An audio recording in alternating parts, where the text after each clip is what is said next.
Oke, assalamualaikum warahmatullahi wabarakatuh. Alhamdulillah wa kafa wa salatu wassalamu ala sayyidina Muhammad al-Mustafa wa ala alihi wa ashabihi al-sidqi wal wafa. Ikhwafillah rahimahullah, puan-puan dan puan-puan yang dirahmati Allah Subhanahu wa taala. Pagi hari ini insyaallah kita akan memulai membahas satu surat yang seringkali disebut sebagai surat yang memiliki nama paling banyak, nomor 2 setelah suratul Fatihah.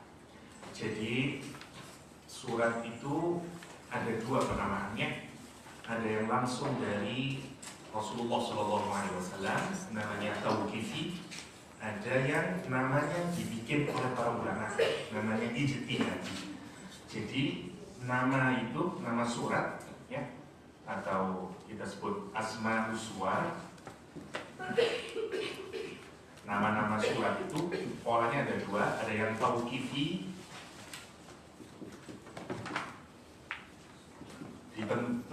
ditetapkan oleh Rasulullah SAW, yang memberi nama Rasulullah SAW. Ada yang sifatnya ijtihadi, yang ngasih nama para ulama. Biasanya semakin satu surah itu memiliki banyak nama, berarti semakin penting surat tersebut, atau bahasannya sangat penting, coveragenya sangat banyak. Misalnya surat yang paling banyak namanya di dalam Al-Quran adalah suratul Fatihah. Disebut dengan suratul Fatihah karena dia menjadi the opening chapter of the Quran. Dia disebut dengan asyifa, the healing, atau obat, karena dia bisa menjadi obat rohani dan jasmani yang menarik. Ada orang tersengat kalajengking, dibacakan suratul Fatihah, sembuh misalnya. Terutama obat hati. Ada sekian banyak nama untuk suratul Fatihah misalnya. Nah, surat At-Taubah juga memiliki nama yang sangat banyak. Nama yang diberikan oleh Nabi ada 2, satu surat At-Taubah sama surat Baro'ah. Yang kedua, yang ijtihadi, jumlahnya beda-beda. Ada yang mendaftar ada 13 nama untuk asma uswar. Misalnya nanti kita akan lihat Ibnu Jauzi mendaftar tidak sampai 13.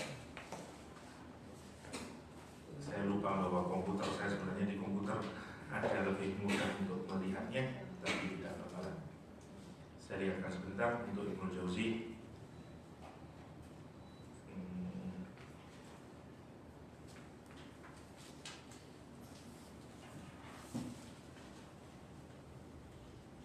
Kalau di Ibnu Jauzi hanya menyebut 9 nama, tapi nggak apa-apa kita sebut yang terkenal saja karena sebagai contoh. Ini yang pertama surat At-Taubah. Jadi surat ini disebut atau surat Baro'ah yang pertama, Baro'atun minallah. Yang kedua namanya surat At-Taubah. Yang di sini nanti namanya surat Al-Adzab. Misalnya ada lagi surat Al-Muqassisah. Ada lagi disebut surat Al-Fadhihah, kalau saya tidak keliru, Al-Fadhihah. Saya lihat Muqassisah, suratul Buhus, Fadhihah, Muba'tsarah,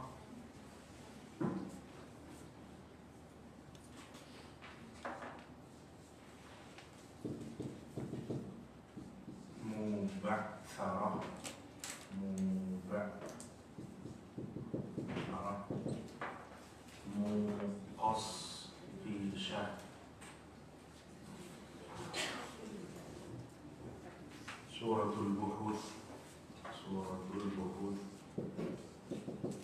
dan lain-lain sudah tidak terlalu penting sebenarnya. Karena prinsipnya begini, kita lihat dulu. Penamaan surat biasanya dikaitkan dengan kontennya. Misalnya surat ini disebut dengan surat Baro'ah. Baro'ah itu disengagement atau pemutusan. Memutuskan diri kalau Indonesia. Kalau orang Malaysia memutuskan tangan. Melepas tangan. Kalau Indonesia lepas diri. Beda. Beda sedikit. Ya. Maksudnya begini, kalau nama Baro'ah dari kata bari'ah, misalnya orang Arab misalnya mengatakan bari'tu minal marad, misalnya bari'tu minal marad. Bari'tu, awalnya orang sakit kena hepatitis, kemudian sembuh, dia berlepas dari sakit itu. Bari'tu minal hepatitis misalnya. Jadi bari'tu itu kalau kita melepaskan diri, hampir mirip dengan al-qat'u tadi, cuman khusus baro'ah itu kita mau melepaskan diri dari sesuatu yang jelek, dari sickness, dari virus, dari something yang ugly, something yang buruk, itu namanya menggunakan kalimat bari'ah. Karena itu orang yang nanti banyak baiknya, bahasa Arabnya al-barra, dari kata yang sama. Karena itu kebaikan yang paling puncak namanya al-bir, satu kaitan sama lain. Once kita membuang semua yang jelek-jelek, maka yang ada pada diri kita yang baik-baik gitu. Kalau semakin yang baik-baik ada dari kita namanya al-barra. Seperti sahabat Nabi yang namanya al-barra misalnya. Kita nggak ada. Dalam bahasa Melayu al-barra jadi jelek, jadi buruk ya, barra buruk. Enggak ada kaitannya. Saya nyoba aja. Oke. Jadi awal muasal, literally meaningnya, sebenarnya kata baro'ah itu memang kita mau stay away dari something yang jelek. Karena itu ada konsep dalam Islam namanya al-wala wal bara'. Wala itu kita ngasih loyalty kita, loyalitas kita kepada Allah dan Rasul. Sementara bara' kita berlepas diri. Kita berlepas tangan, kita disengage dengan semua yang jelek, semua yang jelek selain Allah dan Rasul. Ya. Nah, surat ini pelepasan atau Allah tidak lagi mengurusi. Jadi nanti Allah tidak memberikan kasih sayangnya dalam pengertian dia bisa boleh dibunuh nanti dan segala macamnya. Namanya baro'ah. Namanya baro'ah. Surat ini disebut dengan surat baro'ah karena Allah dan Rasulnya sekarang melepaskan diri mereka. Terserah kamu deh. Dikasih waktu 4 bulan. Kalau kamu tidak mau bertobat kepada Allah, masuk ke dalam agama Islam, atau keluar dari kota Mekah dan mau tetap stay di Mekah untuk melawan Rasulullah, maka Rasul mendeklar akan mengadakan peperangan dengan mereka. Itu namanya baro'ah. Baro'ah yang pertama. Yang kedua sekarang, yang kedua namanya surat Taubah. Karena nanti dari surat Taubah kita mendapatkan sekian banyak kisah orang Taubah. Jadi surat Taubah itu menarik, ada kisah banyak yang menarik-menariknya. Mulai kisah pertempuran sampai kisahnya al-baka'un disebut oleh Al-Quran. Orang-orang yang ahli menangis, bercucuran air mata karena miskin, kepingin ikut perang tapi tak punya apa-apa. Dia datang ke Rasulullah, ya Rasulullah, please let me join pasukan Muslim di Tabuk. Tapi Nabi mensyaratkan yang boleh harus yang punya kendaraan. Kalau sekarang yang punya kereta, tak punya kereta tak boleh ikut jihad. Sementara bagi orang yang beriman, ikut jihad adalah bagian dari iman mereka. Kalau tidak ikut, sedih mereka. Tidak beda dengan kita, kalau kita tidak ikut jihad, yes. Bergembira kita. Mereka datang ke Rasulullah, nangis, please. Tidak boleh kata Nabi. Dan mereka pulang lagi ke rumah nangis karena tidak ikut perang. Nanti ada di surat Taubat. Masya Allah kisahnya. Kenapa? Karena susah perang Tabuk itu. Disebut dengan Sa'atul Usrah. Ya, the hardest time. Waktu yang sangat susah. Paling susah.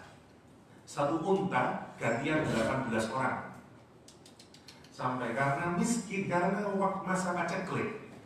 masa apa namanya? Kemarau. Masa kemarau panjang, kurma sedikit. Sahabat Nabi makan daun hanya untuk membuat dia tetap mau perang ini, bukan mau survive, mau perang. Mestinya orang mau perang makan gizi lagi, ini mau perang. Karena dalam perjalanan menuju Romawi, karena ini menuju ke Syria sekarang, ya, lawannya sekarang bukan lawan nasional, lawannya internasional sekarang. Jadi perang pertama dengan musuh di luar negara. Kalau dulu lawannya masih Jazirah Arab, sekarang sudah keluar. Ini sudah bukan domestik lagi, international mission sekarang. Kalau dulu masih domestic mission, sekarang sudah internasional. Di perang Tabuk, di perang Tabuk. Nah, karena itu membaca surat Taubah nanti kita akan mendapatkan kisah banyaknya orang yang bertaubat kepada Allah SWT. Ada orang yang nggak ikut perang karena sudah tua, nggak kuat. Ada yang ibunya sakit, di kalangan orang Islam. Ada yang memang nggak punya harta, Nabi tidak membolehkan. Kisah tentang Umar sama Abu Bakar yang saling berlomba di dalam mensedekahkan hartanya adalah di perang Tabuk. Karena Utsman bin Affan nanti memberi, bayangkan, 100 ekor unta bersama perbekalannya. Belum selesai nih, emasnya, peraknya, hampir hartanya Utsman habis. Tidak ada yang menyaingi Utsman. Abu Bakar seluruhnya semua. Nanti ada sahabat Nabi satu, tidak bisa ngasih apa-apa. Malam dia doa sama Allah, ya Allah, kalau ada amal kebaikan saya, ya Allah, yang kau terima, berikan itu untuk orang-orang Islam, ya Allah. Dia nangis sendirian, karena dia tidak bisa ikut.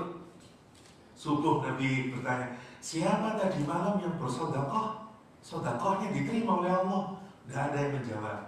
Sahabat ini, ada kisah menarik seputaran surat Taubah. Surat Taubah. Jadi tidak hanya persoalan orang munafik. Ayat-ayat awal menakutkan karena isinya tentang deklarasi perang dari Allah dan Rasulnya kepada orang-orang munafiknya.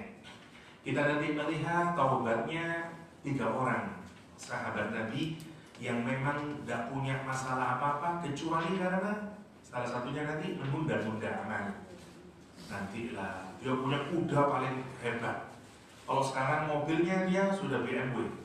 Yang lain oke lah, nanti saya bisa catch up Nabi. Karena Nabi bergerak dengan rombongan besar menuju Romawi sana. Sementara dia, oke lah, saya punya BMW, nanti saya bisa catch up lah.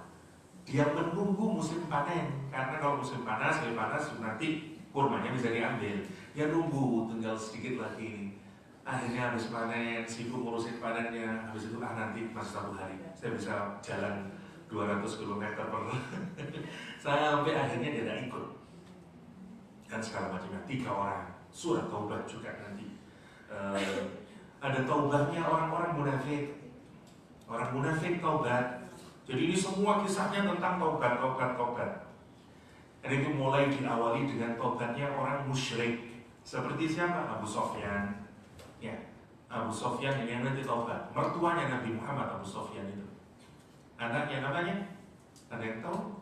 Yang jadi istrinya Nabi Muhammad, Ummu Habibah. Ummu Habibah, istrinya Nabi Muhammad SAW. Putranya siapa? Putrinya siapa? Abu Jahal, putrinya Abu Sofyan. Tapi menarik nanti, datang ke Madinah, masuk ke rumah putrinya, ada karpetnya di rumahnya. Abu Sofyan mau duduk di karpet itu, digulung sama Ummu Habibah. Kata Abu Sofyan, kenapa engkau menggulung karpet itu? Apakah aku terlalu kotor sehingga tidak boleh menduduki karpet itu? Atau karpet itu terlalu bersih sehingga aku pun juga tidak boleh mendudukinya? Kata dia, ini karpet milik Rasulullah SAW. Dan kamu, meskipun ayahku, kamu orang kafir, najis, aku tidak rela karpetnya Rasulullah diduduki orang musyrik seperti kamu. Bapaknya bilang, sungguh perangimu sudah berubah, katanya. Itu istrinya Rasulullah SAW. Belum masuk Islam, Nabi baru masuk Islam. Jadi ada kisah taubatnya orang musyrik, ada kisah taubatnya orang munafik, ada kisah taubatnya orang-orang Islam yang melakukan kesalahan. Ya. Dan nanti semuanya ini juga menjadi pertanda buat kita tidak ada orang yang selamat kecuali orang yang bertaubat. Karena kita semuanya bisa melakukan kesalahan. Orang musyrik, orang munafik, ataupun orang Islam. Karena tema sentralnya tentang taubah, surat ini dinamakan nanti dengan surat At-Taubah. Itu. Jadi boleh disebut dengan surat Taubah atau surat Bara'ah. Oke. Para ulama kemudian memberikan nama juga untuk surat ini. Ada 13 sebenarnya, tapi saya tidak membawanya. Kita ambil sajalah karena tidak terlalu penting. Yang paling penting yang dari Nabi Muhammad, karena itu nama yang diberikan Nabi. Yang sisanya diberikan para ulama untuk apa? Untuk memudahkan kita mengingat kontennya surat Taubah. Misalnya para ulama menyebut suratul azab, surat azab, punishment. Kenapa? Karena isinya surat Taubah adalah punishment Allah terhadap orang-orang musyrik.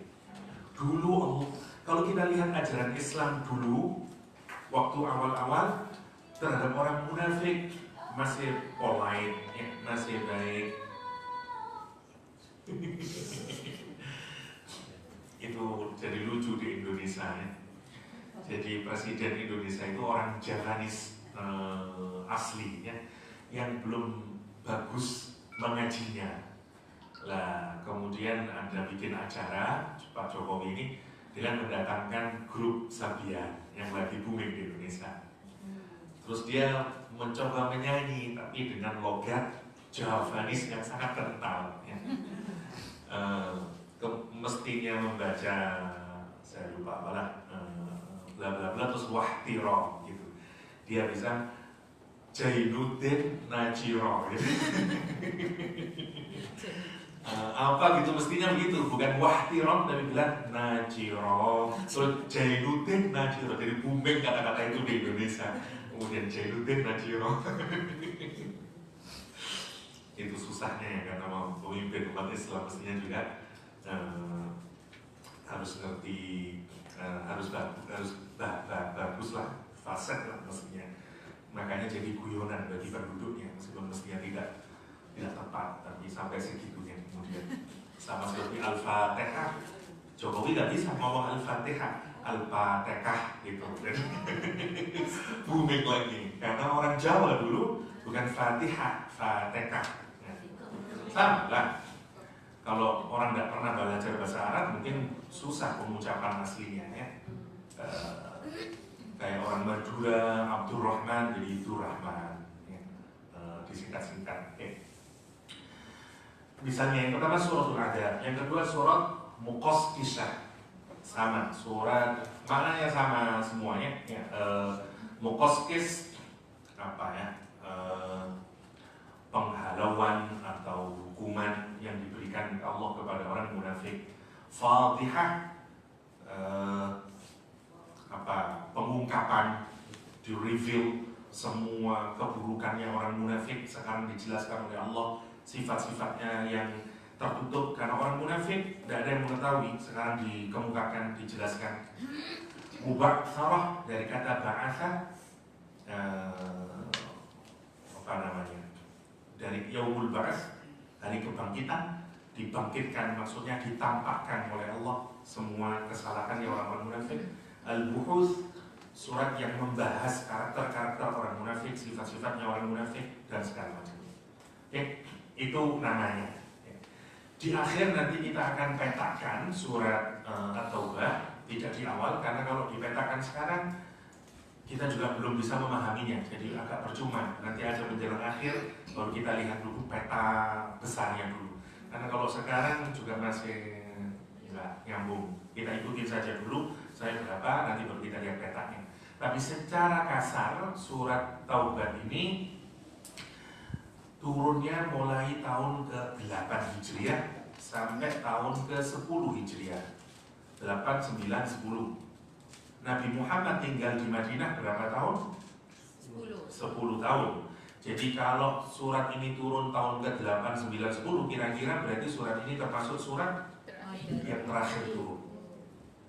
Karena itu tidak sempat beberapa hal yang berkaitan dengan surat Taubah tidak sempat ditanyakan kepada Nabi Muhammad SAW.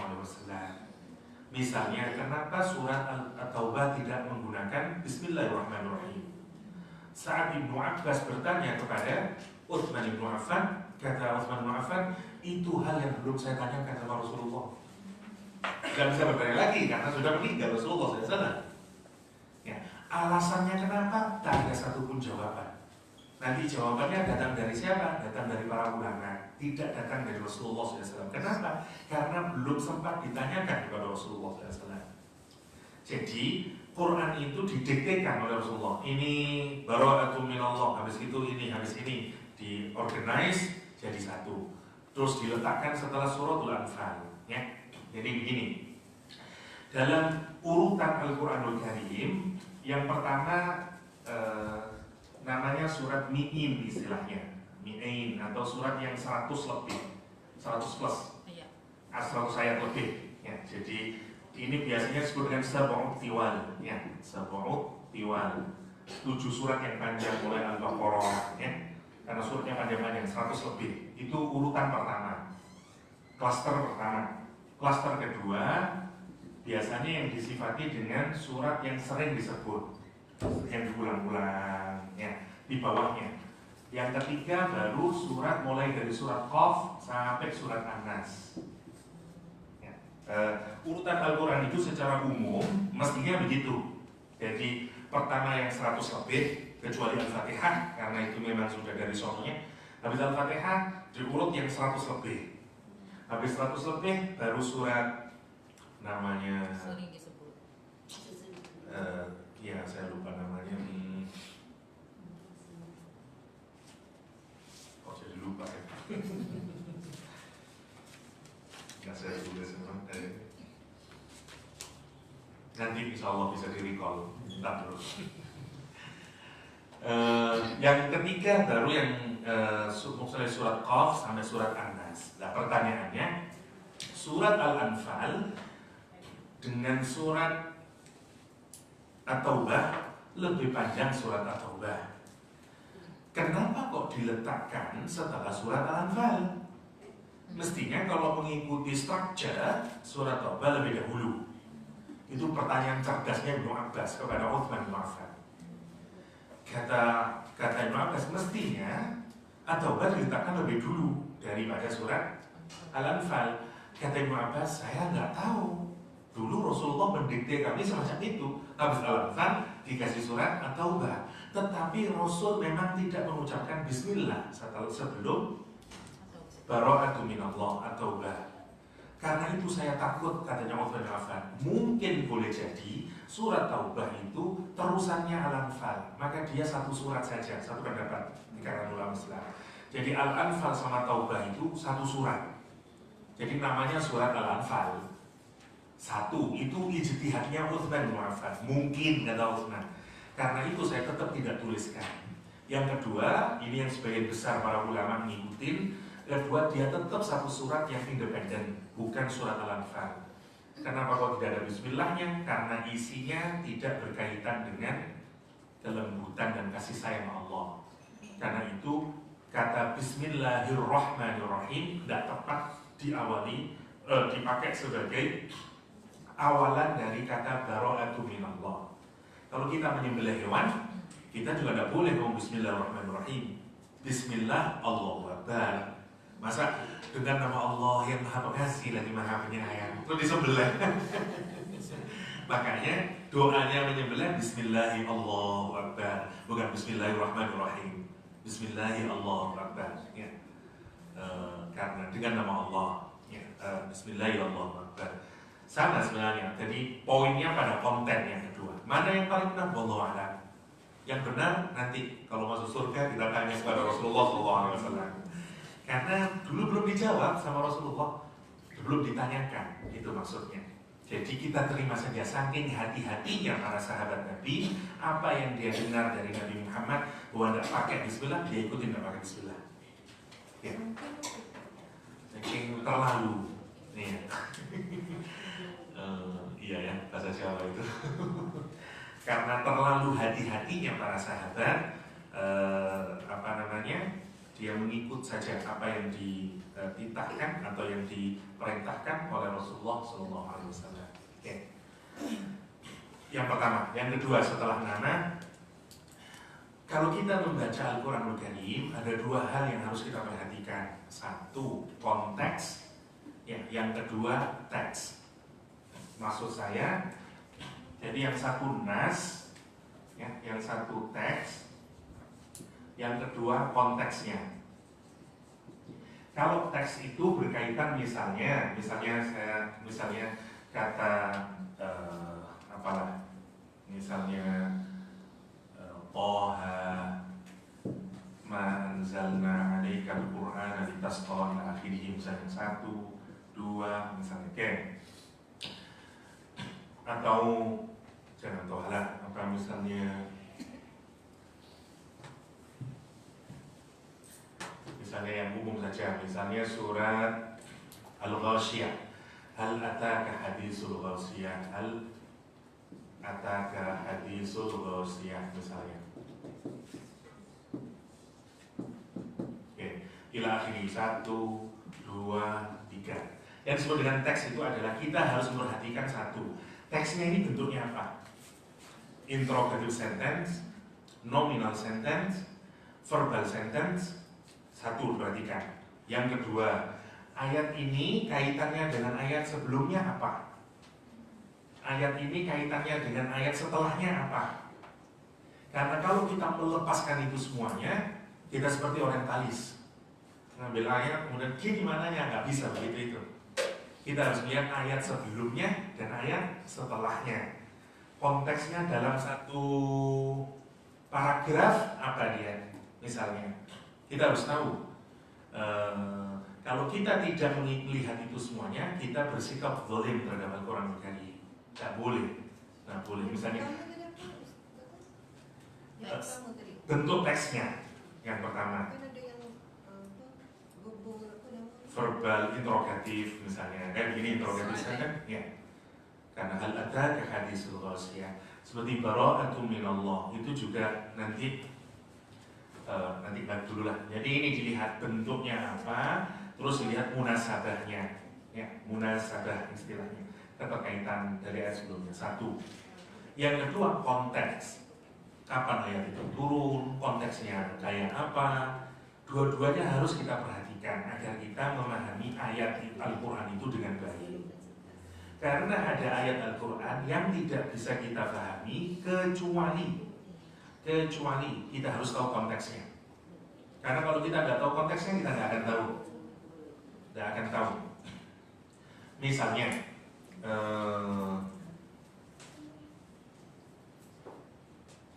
amilatun nasibah, misalnya amilatun nasibah, kata Al-Quran Karim, wujuhu yawma idzin khashi'ah amilatun nasibah. Amilah amal perbuatan, bukan fa'ilah. Amilah berarti yang dinilai oleh Allah nanti perbuatan yang conscious, perbuatan yang kita pikirkan, yang kita sadar saat, yang aware kita saat melakukannya.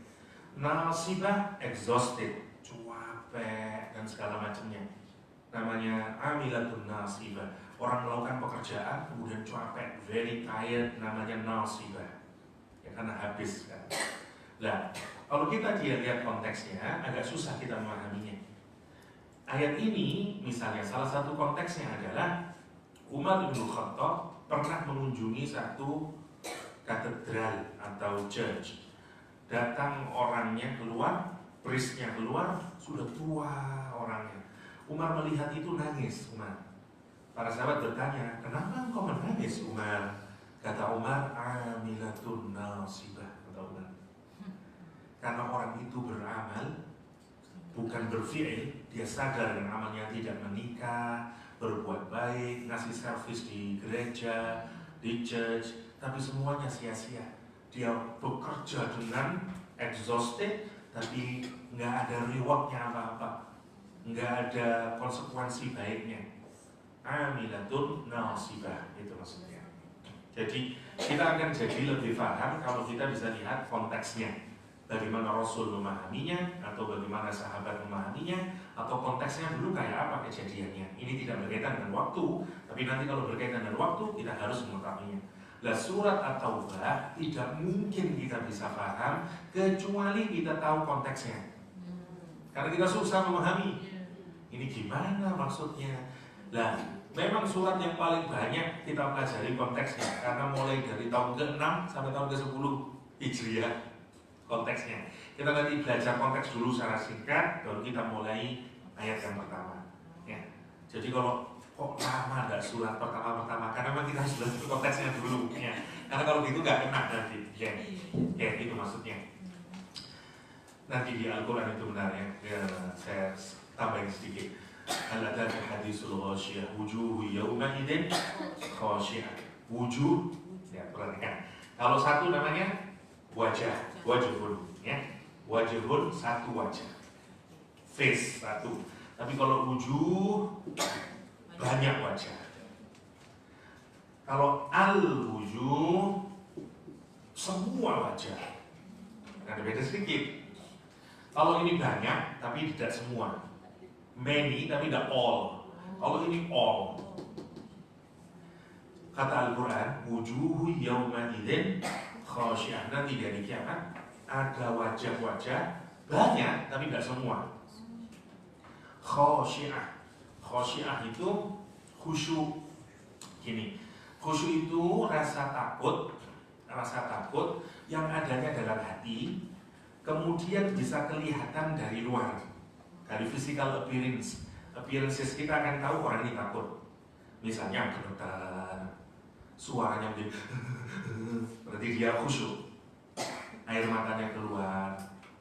Atau dia, orang kalau sholatnya khusyuk kelihatan dari physical appearance-nya. Mungkin air matanya keluar, mungkin suaranya jadi parau, misalnya, karena dia khusyuk. Oke. Tetapi sekali lagi, orang yang menampakkan physical appearance-nya seperti orang khusyuk belum tentu khusyuk, karena bisa dibikin-bikin. Ya, itu maksudnya.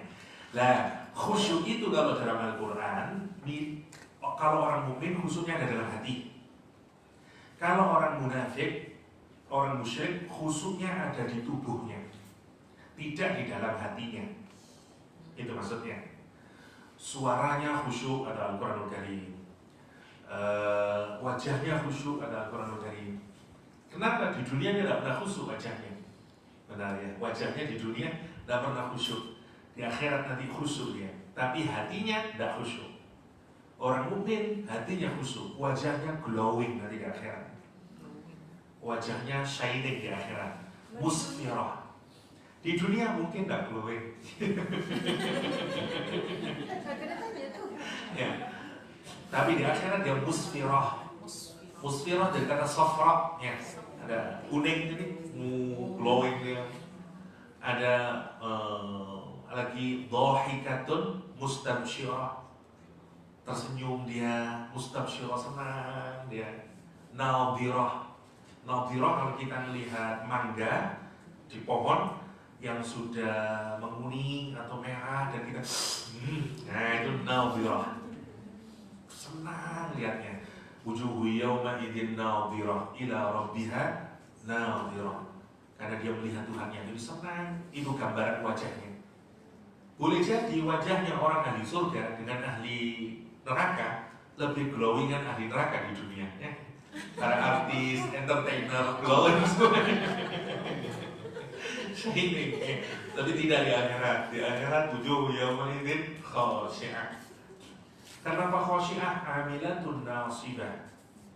Karena dia banyak melakukan aktivitas di dunia, tapi what's nothing, nggak ada hasilnya apa-apa. Yang menarik, semua orang yang tidak mentaati Allah, dia sebenarnya melakukan aktivitas yang membayahkan bagi hidupnya. Tanyalah sama bisnismen yang nggak pernah sholat, jangan dikira dia hidupnya nyantai, capek dia. Dari proyek ke proyek, tender ke tender, dan segala macamnya. Dan dia melupakan Allah. Ujungnya, amilatun nasibah. Itu maksudnya, amilatun nasibah. Wujuhu yawma idzin khasyiyah amilatun nasibah. Ila akhirih. Yang satunya, wujuhu yawma idzin na'imah. Na'imah dari kata ni'mat. Dari kata nu'umah, soft, tenang, nyaman, itu namanya sakinah, namanya na'imah. wujuhu yawmaidzin na'imah li sa'yiha radiyah. Bedanya kalau di sini nasibah, kalau yang sini li sa'yiha radiyah. Ridho, konten, puas dia, senang. Kayak orang kuliah. Waktu kita di uni 4 years, wow, amilatun nasibah. Tapi begitu once we graduate, li sa'yiha radiyah. Kita merasa semua amal usaha saya lakukan, tidak ada, rasanya sudah hilang semua penatnya dan merasa senang, radiyah, we content saat itu. Orang mukmin susah, sholat, zakat, hadir di tadabbur center, capek itu. Nah, tapi nanti di sa'yiha radiyah. Nah, itu maksudnya Al-Quran. Ustaz, amal orang kan beda-beda. Kalau misalnya orang naik lantai 7, saya di lantai pertama, bagaimana sebesar itu? Misalnya, tetap ridho. Nanti menariknya, orang itu kalau masuk surga, di level apapun dia ridho. Dan tidak punya keinginan yang lain, kecuali mungkin cuma stay di situ. Jangan dibayangkan seperti di dunia, dunianya sudah berbeda, alamnya berbeda, dan orang konten dengan keadaan yang saat itu. Itu disebutkan li sa'yiha radiyah. Li sa'yiha radiyah. Dan di surga itu menarik. Terakhir ini sebelum masuk ke sana, saya jadi ingat soalnya. Misalnya ada Al-Quran menarik. Walakum fiha ma tastahi anfusukum. Walakum fiha ma tad'amun. Kalau orang masuk surga, kata Allah SWT, bagi mereka, bagi kalian, apa yang kalian syahwatkan. Saya akan terjemahkan literalnya. Ma tashtahi, apa yang kalian syahwatkan, apa yang kalian desire-kan, semua diberi oleh Allah. Pertanyaan sama, kapan kita punya desire? Kapan kita desire something? Jika kita sebelumnya pernah tahu. Ya. Kenapa mau menikah lagi Pak Ji? Ya, karena saya sudah pernah beristri, bikin lagi. Ya. Kalau tidak pernah melihat perempuan, tak pernah melihat wanita, dia kepingin menikah? Nggak mungkin, karena dia tidak pernah tahu. We want more karena kita pernah mengalami. Ya. Kalau kita belum pernah mengalami, nggak muncul syahwat. Di depan kita ada makanan, kepingin kita, syahwat kita. Desire kita. Kata Allah, nanti di surga itu semua keinginan kita, desire kita dipenuhi oleh Allah. Akhirnya kita nggak punya desire lagi, karena semuanya dipenuhi. Nah itu yang menarik. Untuk perempuan, ya, untuk perempuan di Al-Quran cukup ayat ini. Kalau laki-laki nggak cukup. Kalau laki-laki dikasih tahu untuk kalian apa yang diinginkan diberi oleh Allah. Masih bertanya kepada laki-laki, dapat perempuan tidak, dapat istri tak, dapat itu tak. Karena itu untuk laki-laki dijelaskan oleh Al-Quran Karim. Laki-laki dapat ini. Kenapa? Karena keinginan laki-laki sama, keinginan perempuan tak sama. Perempuan itu unik dan different taste-nya masing-masing bisa berbeda-beda. Laki-laki semua sama. Kalau kamu tanya saya sama kayak gini. Laki-laki itu mudah. Perempuan ribet, kompleks keinginannya. Ada yang mungkin rumahnya besar, ada yang mungkin rumahnya kecil, ada yang mungkin dekat laut, ada yang laki-laki tak peduli lah, yang penting rumah. That's laki-laki. Karena itu kalau perempuan dikasih oleh Al-Quran, you akan dapat ini, perempuan akan senang. Mungkin puan-puan akan bilang, that's good, but not me. Karena itu dibiarkan imajinasinya sendiri. Kalau untuk perempuan dibiarkan, karena Allah tahu, karena Allah yang bikin perempuan, yang bikin puan-puan tahu karakternya. Kalau untuk laki-laki nggak puas kalau begitu. Laki-laki harus tahu zuyina linnas hubbu syahwat, kita bisa dapat perempuan cantik-cantik. Senang laki-laki, yes. Ya, karena sama, mau orang Malaysia, mau orang Indonesia, mau orang Arab, keinginannya jelas kalau laki-laki itu ini dan tak pedulinya. Bedanya, karakternya berbeda. Perempuan dibikin unik karena memang keinginannya unik. Karena itu berbeda-beda. Biarkan saja. Ustaz, apakah nanti saya bisa minta bread bisa? Kalau kufiha ma tashtahi, itu maksudnya. Cukup sudah, ma tashtahi. Yang menarik surga itu tidak hanya ma tashtahi, tapi ma tad'u. Menariknya. Kalau tad'u dan kata dakwah. Gini, kalau yang ini kita belum pernah tahu. Misalnya ya, ada satu daerah. Ini New York. Ini saya nggak tahu lah apa daerah yang paling terbelakang lah, atau suku Badui. Di New York ada komputer, ada iPad, ada gedung tinggi, macam-macam lah, minuman berbagai macam. Di sini dia tidak kenal apa-apa.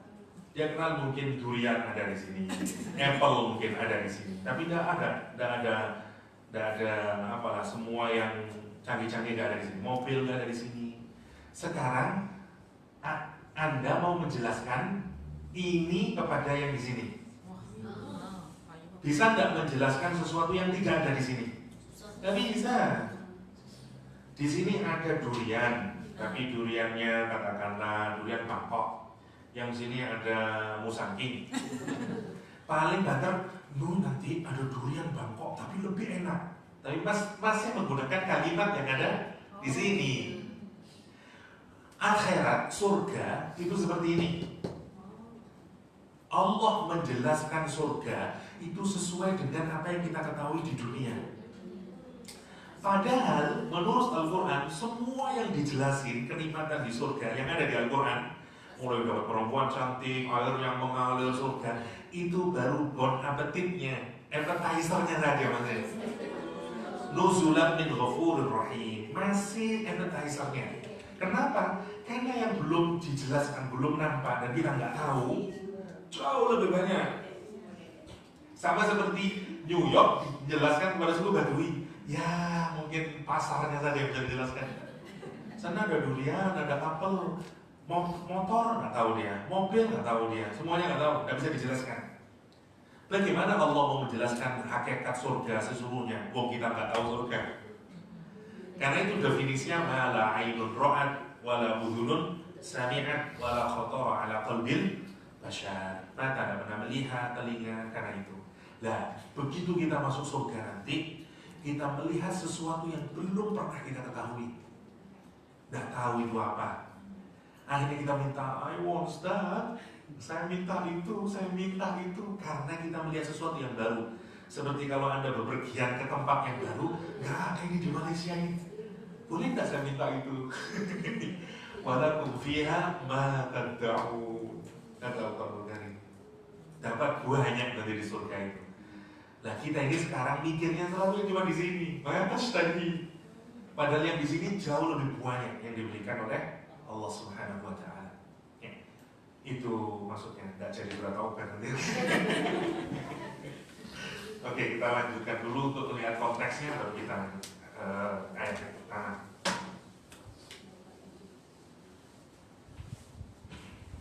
Oke, kisah di dalam surat At-Taubah diawali dari kisah Sulhul Hudaybiyah atau Treaty of Hudaybiyah tahun ke-6 Hijriah. Karena ayat ini mulai turun tahun ke, misalnya ayat yang pertama Bara'atu minallah wa rasulihi, itu turunnya tahun ke-9 Hijriah pada saat tawaf di Mina atau pada wukuf di Arafah oleh Abu Bakar As-Siddiq.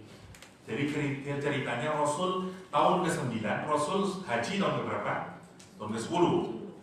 Tahun ke-9 Abu Bakar yang haji, Nabi belum haji. Padahal sudah bebas, tapi Nabi belum mau haji. Abu Bakar yang suruh mimpin hajinya, Amirul Hajinya Abu Bakar As-Siddiq. Sampai dalam perjalanan turun ayat Al-Quran, Bara'atum minallahi wa rasulihi. Ali bin Abi Thalib disuruh kejar Abu Bakar, deklarkan kalimat ini ayat 1 sampai ayat 6 itu nanti disuruh dibacakan di hadapan semua orang yang wukuf di Arafah sama orang di Mina dibacakan. Bara'atun minallah. Tahun keberapa? 9 Hijriah. Tahun ke-9. Ya. Kapan? Yaumun Nahr, pada hari Nahar atau pada hari Arafah atau 10 lah dari Dzulhijjah itu. Tanggal 1 sampai tanggal 10-nya itu. Jadi perkiraannya kalau kita lihat konteks itu turunnya 1 Dzulhijjah atau turunnya di bulan Dzulhijjah tahun ke-9 Hijriah. Okay. Nah, tapi sebelum ke sana kita nggak akan tahu bagaimana peristiwa hajinya Abu Bakar itu sebelum kita melihat ke belakang, yaitu tahun ke-6 Hijriah. Saya singkatkan ya karena terlalu panjang nanti. Jadi tahun ke-6 Hijriah, tahun 7 Hijriah, tahun 8 Hijriah, ada apa tahun 8? Fathu Makkah, Conquest of Makkah, tahun 8, 9 tahun 10 meninggal Rasulullah nanti setelah Haji Wada, kemudian meninggal tahun ke-10. Oke. Tahun ke-6 terkenal dengan Treaty of Hudaybiyah atau Sulhul Hudaybiyah atau Perjanjian Hudaybiyah. Ya, ini Perjanjian Hudaybiyah. Perjanjian Hudaybiyah setelah peristiwa apa? Kalau dalam sejarah setelah perang Khandaq. Setelah perang Parit, ya. Perang yang paling menakutkan. Kata Al-Quran, hatinya orang-orang mukmin itu seperti ada di tenggorokan sini. Saking takutnya. Kenapa? Karena orang Arab beraliansi semuanya. Ini Islam baru pindah ke Madinah. Oke. Makin besar, orang Arab ketakutan, orang Quraisy. Kalau kita biarkan Mekah ke Madinah itu terus berkembang, nanti dia akan jadi monster buat kita. Mumpung dia belum besar, let's get together, bikin aliansi raksasa, semua suku-suku yang berada di sekitaran Arab di Mekah ngumpul bareng untuk bersama-sama membuat satu kekuatan menyerang Mekah. Sementara orang Mekah, orang menyerang Madinah maksud saya. Sementara Madinah masih kecil, baru jadi pemerintahan. Secara hitungan pasti habis Madinah. Nabi juga gimana ini? Untungnya Madinah itu lokasinya begini, ini gunung, belakang gunung. Musuh menyerang hanya dari depan. Idenya gimana ini kita bisa menyelamatkan diri? Jumlah sedikit. Namanya perang Khandaq karena orang Arab bilang kita bikin perang yang kita mau wipe out semua orang Islam di Madinah, habisin aja dah. Ini perang antara hidup dan mati. Ide cemerlang datang dari Salman Al-Farisi, itu bikin Khandaq. Oke, kalau dibikin jurangnya dalam, kalau ada kuda mau melompat nggak nyampe di ujung sini. Kalau dia melompat mesti jatuh, dan kalau jatuh dia nggak bisa naik lagi. Kalau ada kuda jatuh dari sana kira-kira berapa meter? Nggak mungkin 1 meter, minimal mungkin 3 meter, ya, 3 meter. Kalau kuda itu lompat, kalau 3 meter bisa kan? Jadi minimal ini 5 atau 7 meter lebarnya ini. Dalamnya minimal 3 meter. Musimnya musim paceklik. 3.000 jumlahnya orang Islam saat itu. Musim kemarau panjang, tak ada makanan. 1 kurma dibikin untuk 1 hari, dan dia digeng 3.000 orang digeng selama berapa hari? Berhari-hari. Sementara dari Mekah udah bergerak bro. Wah ini cepat, ini bukan digeng malas-malasan, karena dia mau kedatangan musuh. Dan dia cuma makan 1 kurma sehari, disesem sedikit lagi karena tidak cukup. Semua sahabat ada batu 1 untuk menahan lapar. Taruh ini 1. Nabi Muhammad ada berapa batu? 3 batu. Karena lebih lapar lagi. Masya Allah, itu Khandaq. Itu peristiwa nanti menjadi cikal bakal kemenangan umat Islam. Kita ini kalau mau menang pasti ada ujian yang paling susah. Ya. Untuk dapat PhD misalnya, waduh, permanent headache damage. Awalnya pasti ada susahnya dulu. Sama dengan begini, dia susah. Nah setelah itu diamlah. Ini pasukannya di sini. Orang Islam cuma 3.000. Kata orang Quraisy, oke, let's see, kamu nggak bisa memang mau kesini, nggak bisa mau sini bisa. Kata dia, oke, kita bagus dah, kata orang Quraisy, kita nggak usah perang, biar saja dia menjadi tawanan kota. Berapa makanannya orang Madinah, kita tunggu aja di luar. Nanti kalau dia sudah ada makanan, mati sendiri mereka. Cerdas orang Quraisy. Oke, you udah mau perang, oke, kita tunggu aja di depan. Berapa banyak Anda punya logistik? Karena dia sudah tidak bisa keluar. Kalau tidak ada keluar, makanan habis, mati juga akhirnya. Dia tunggu. Allah mengirimkan angin puting beliung. Hancur semua, kemah-kemahnya kena api, pulang dia, kalah. Ya, karena pertolongan Allah SWT. Menurut akal, mestinya menang, tapi kalah. Itu perang Khandaq. Bayangkan sekarang efeknya, psychological impact-nya. Orang Quraisy sama orang-orang Arab kumpul bersama-sama, perang dalam Madinah kalah. Gimana rumornya di luar? Wow, Madinah keren sekarang, Madinah hebat, Islam kuat. Dan itu mulai. Nah, tapi sebentar orang Islam masih takut sebenarnya. Baru saja. Tidak lama setelah itu, 3-4 bulan atau maksimal 6 bulan, Nabi Muhammad bermimpi umroh dan sampai cukur rambut. Ya. Akhirnya Nabi memutuskan, oke, kita mau pergi ke Mekah. Sekarang bayangin, 6 bulan yang lalu didatangi musuh mau dihancurkan. Sekarang kita pergi ke Mekah. Mana ada orang berani? Lawang barusan saja musuh mau memukul kita. Sekarang kita sendiri voluntarily datang ke Mekah. Itu sama seperti, saya nggak tahu ada peribahasanya enggak kalau di Malaysia, kalau di Indonesia namanya seperti ular mendatangi pemukulnya gitu. Jadi hanya orang bodoh saja itu. Tapi yang menarik, secara akal orang nggak akan mau berangkat. Tapi karena mereka taat pada Rasulullah, karena dalam mimpi Rasulullah aman. Dalam mimpi Rasulullah sampai mencukur rambutnya, artinya akan aman.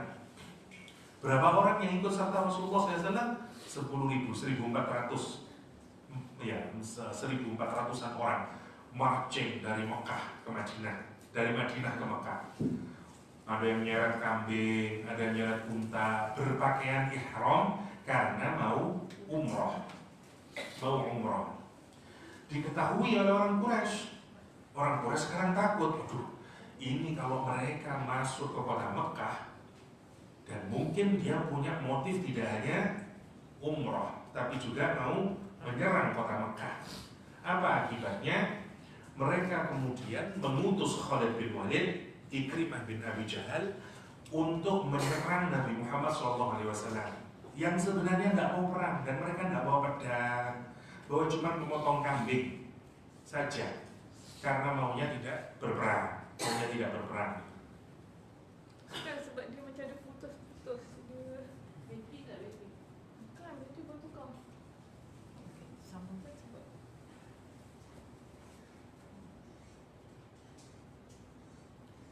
tak nyala. Tak nyala, ada bateri. pindah sebab Oke.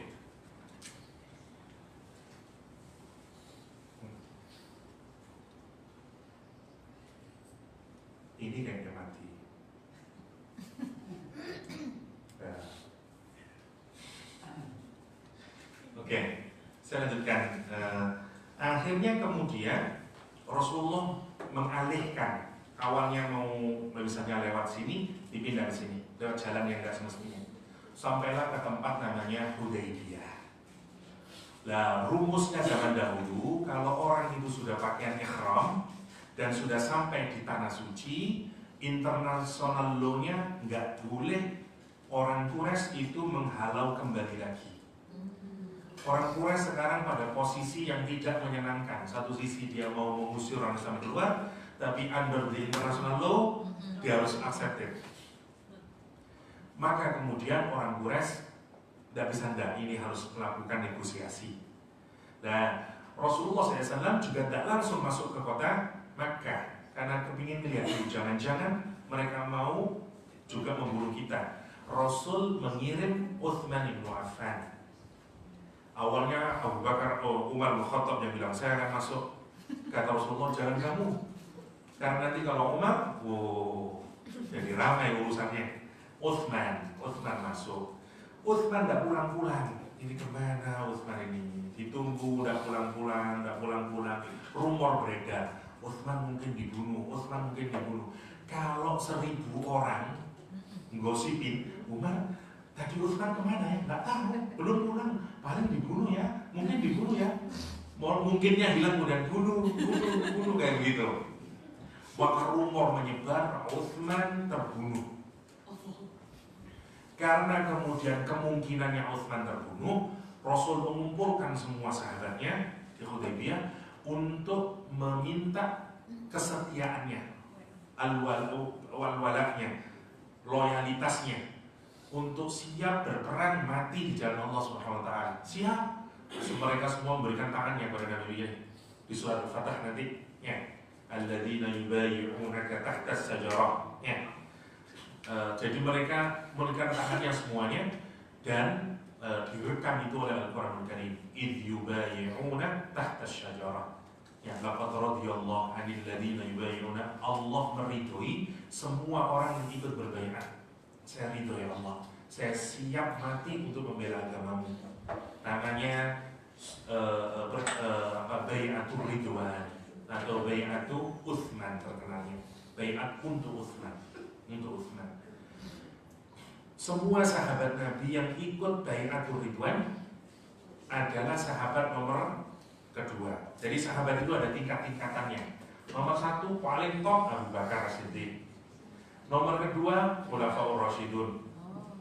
Yang ketiga 10 orang yang langsung ya al-asyrah al-mubasysyarah yang masuk surga. Terus yang keempat ahlu Badar. Semua orang yang ikut Badar dia masuk surga semuanya. Allah itu. Yang kelima yang ikut itu baiat, yang ikut baiatul ridwan, yang ikut sulh Hudaybiyah. Jadi kalau diurut-urut tingkatan hebatnya sahabat itu kayak demikian. Maka kalau ada sahabat yang ahli Badar dia diutamakan. Kalau sudah habis, tidak ada sahabat yang di Badar, sahabat ikut Bai'atul Ridwan. Gitu. Karena lebih susah. Oke. Sekarang di perjanjian Hudaybiyah. Singkat cerita, begitu sudah semua sekian begini, Utsman datang. Karena Utsman datang, maka kemudian tidak jadi ini perang. Datang negosiatornya dari orang Quraisy, namanya Suhail bin Amr. Suhail negosiasi sama Rasulullah SAW. Isi perjanjiannya singkatnya 1. Kita mengadakan ceasefire selama 10 tahun, tidak boleh menyerang Mekah, tidak boleh menyerang Madinah, Madinah tidak boleh menyerang Mekah selama 10 tahun. Good for both side, ya, oke. Yang kedua, orang Islam tidak boleh menunaikan umroh saat ini, tahun ini. Next year baru boleh. Siapa yang menang? Quraisy. 1-0. Ya, salah orang Islam. Yang ketiga perjanjiannya, dipersilahkan bagi suku-suku Arab untuk mencari aliansi baru. Misalnya dulu ada suku Arab merupakan aliansi orang Quraisy. Sekarang kalau mau pindah ke Madinah silakan. 50-50 berarti. Masih 1-0. Yang keempat, jika ada orang Quraisy tertangkap oleh orang Madinah wajib mengembalikan ke Mekah. Sementara kalau ada orang Madinah, orang Islam lari ke Mekah, ketangkap oleh orang Mekah, maka orang Mekah tidak berkewajiban mengembalikan. Siapa yang untung? Quraisy. 2-0. Nabi Muhammad tanda tangan perjanjian yang jelas-jelas kalah umat Islam. Semua sahabat Nabi nggak ada yang merasa enak. Mana ya Rasulullah? Umar datang Rasulullah, ya Rasulullah, kenapa engkau ini? Kenapa kita nggak perang saja? Kita ini benar. Orang Quraisy itu musyrik, salah. Kita ini bukan penakut. Kita siap mati di jalan Allah Subhanahu wa taala. Kenapa kita ini kok menandatangani satu tanda tangan atau satu perjanjian treaty yang tidak menguntungkan umat Islam?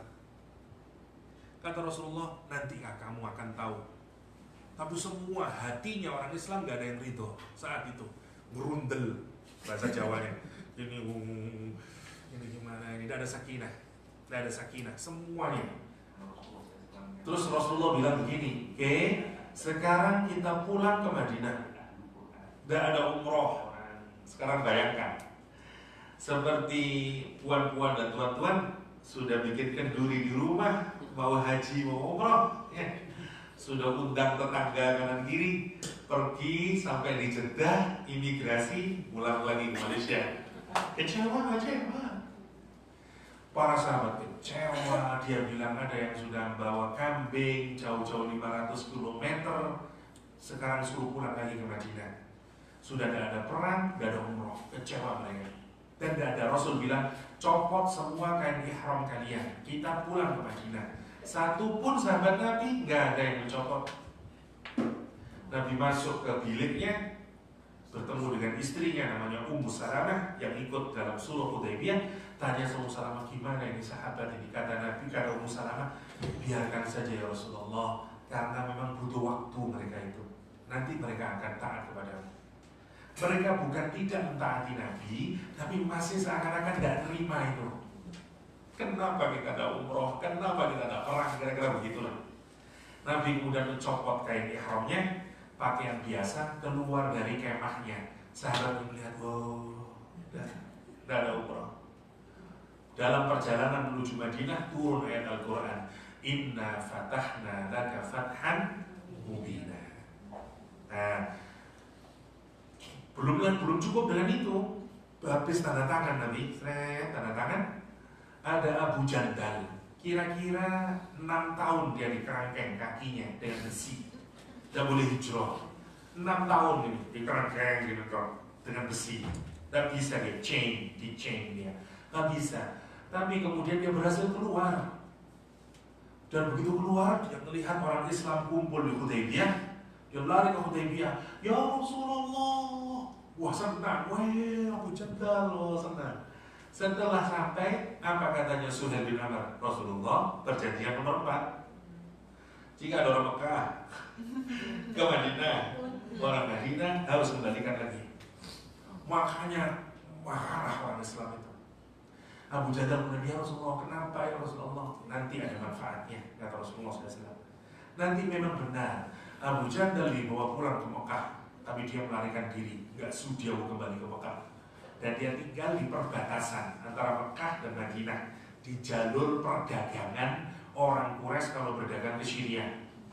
Nanti ada lagi orang orang-orang Islam, orang-orang yang menyembunyikan Islamnya di Mekah mau datang ke Madinah, tapi dia tidak berani, akhirnya juga bergabung dengan Abu Jandal. Nanti yang menjadi inisiator jalan pembuka kemenangan umat Islam adalah grupnya Abu Jandal ini. Karena mereka yang setiap usaha bisnisnya orang Quraisy dirusak sama mereka. Karena itu Rasulullah menyatakan, bersabarlah Abu Jandal, pasti ada keberkahan. Dan benar kalimatnya Rasulullah SAW. Pulang, kata Rasulullah, kata Al-Quranul Karim, peristiwa sulh Hudaybiyah itu adalah kemenangan yang nyata buat umat Islam. Para sahabat dan ngerti, menang apanya kalau kita 2-0. Turun ayat Inna fatahna laka fathan mubina. Skip, saya cepatkan. Tahun ke-7 Rasul masih memerangi. Ada perang Khaybar di sana, yang orang Yahudi yang masih terus ngerepotin diperangin, akhirnya di perang Khaybar. Ya. Terus Rasulullah ada perang Dzatur Riqa juga tahun 7 Hijriah. Kita skip saja. Habis dari sini Rasul tahun ke-7 Umratul Qadha. Umrah tahun ke-7 di sini. Umratul Qadha, ya. Umrah Qadha, ya. Umrah Qadha itu? Apa? Ya, umrah pengganti, ya, umrah pengganti. Jadi di sini. Dan saat itu ada demam di Madinah. Maka dulu itu kan berjalan naik kuda capek dulu itu umrah. Maka begitu masuk tawaf, kelihatan orang Islam itu kurang gagah jalan. Orang-orang Quraisy melihat dari atas bukit, ya, Itu lihat tuh orang Madinah itu kepayahan itu udah gak kuat itu tentaranya Muhammad. Nabi mendengar itu. Kata Nabi, lari-lari kecil. Wah. Di sa'i dan di pilar yang hijau itu, kemudian kita disuruh lari-lari kecil. Orang ternyata masih kuat gitu. Karena sebenarnya itu politik dulu awalnya. Tapi terus sampai sekarang. Kalau ditanyain, kenapa Ustaz? Kalau sa'i itu di 2 lampu itu kita kok lari-lari lagi. Karena dulu begitu. Karena dulu dipakai untuk menipu orang Quraisy. Sebenarnya payah sebenarnya, sudah lemes ini. Tapi Nabi menyuruh dan lari kecil. Namanya sa'i. Awal riwayatnya dari situ. Tahun ke-7 Nabi Umratul Qadha, ya, pulang lagi ke Madinah. Nah, di sini kemudian kira-kira 6 bulan sebenarnya dari sini, ya, 6 bulan dari sini. Dua suku, ya, namanya Banu Khuza'ah, ya, Khuza'ah sama Bani Bakar. Ini musuhan dari dulu. Musuh perang terus. Begitu habis perjanjian Hudaybiyah, Khuza'ah ikut Rasulullah SAW. Dia ikut Nabi. Sementara Bani Bakar ikut orang Quraisy. Perjanjiannya tadi apa? Ceasefire selama 10 tahun. Ini Khuza'ah sama Bakar berkelahi terus. Bani Bakar ikut Quraisy. Kata Bani Bakar, sekarang ini kan tidak ada yang persiapan untuk perang. Karena memang ada perjanjian damai selama 10 tahun. Bani Khuza'ah mesti sekarang sudah tidak siap-siap untuk perang. Kita akan serang malam-malam hari. Dia melanggar perjanjian. Dia serang di malam hari Bani Khuza'ah. Dan orang Quraisy bilang, kita tolong aja. Orang Quraisy menyiapkan bantuan. Jadi orang Quraisy nyiapin menolong Banu Bakar untuk melawan Banu Khuza'ah. Dan itu melanggar peraturan sulh Hudaybiyah. Informasinya sampai ke Rasulullah di Madinah. Nah, karena ini perjanjian, orang Islam itu taat sama perjanjian. Karena perjanjian tidak bisa. Rasulullah itu tidak akan pernah menyelisih janjinya. Kalau you melanggar janji, tanggung resiko. Maka Rasulullah sebelum terjadi peristiwa itu, 3 hari sebelumnya, Rasul sudah bilang sama istri-istrinya, persiapkan ini. Sahabat tidak ada yang tahu kenapa ya Rasulullah ini. Kenapa Rasulullah ini? Tidak ada yang tahu. Baru setelah dikasih tahu peristiwa ini, orang-orang sahabat baru tahu. Oh, karena Bani ini, karena Rasul sudah dikasih tahu oleh Allah duluan. Ya. Oke, singkat cerita, Rasul sekarang prepare untuk menyerang Makkah. Kenapa? Karena mereka melanggar perjanjian. Karena mereka dahulu yang menghancurkan Bani Khuza'ah. Maka Nabi retaliate, yang melawan Rasulullah SAW. Oke. Di tahun ke-8 Hijriah. Oke. Tahun ke-8 ini Rasulullah SAW bikin semua sahabat dikumpulin. Kita mau menyerang Mekah, atau disebut dengan Fathu Makkah. Kita mau membebaskan Makkah. Oke.